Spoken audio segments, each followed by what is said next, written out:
இந்த உறையூர்ல கருப்பு சிவப்பு வேட்டி கட்டி, கஞ்சி போட்ட சட்டை போட்டு, கஞ்சி போட்ட வேட்டி கட்டி, சந்தன குங்குமம் வச்சு, உதயநிதி ஸ்டாலினுடைய போட்டோவை உன் சட்டப்பையில வச்சிருக்க உன் பொண்டாட்டி மூஞ்சில எப்படா முழிக்கிற?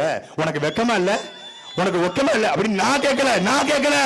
ட்விட்டர்ல ஒருத்தன் கேட்டான், பேஸ்புக்ல ஒருத்தன் கேட்டான், நான் கேட்கல. அப்படி டக்குன்னு உறையூர் காவலர்கள் பார்த்துட்டு இருக்காங்க. ஒரு வழக்கு எழுத போடலாமா சாட்டை மேல? உறையூர்ல மட்டும்தான் வழக்கு இல்லை, எனக்கு தமிழ்நாடு முழுக்க வழக்கு போட்டு வச்சிருக்கேன். சொந்த ஊர்ல மட்டும்தான், சொந்த இடத்துல மட்டும்தான் வழக்கு இல்லை, உறையூர்ல மட்டும்தான் போடல.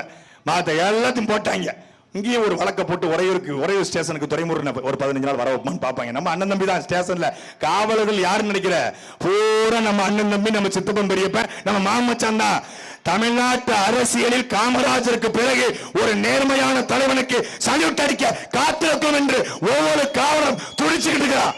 ஏன்னா பட்டம் படிச்ச காவல்துறை சிங்கம் சூர்யாவை பார்த்து, சாமி விக்ரமை பார்த்து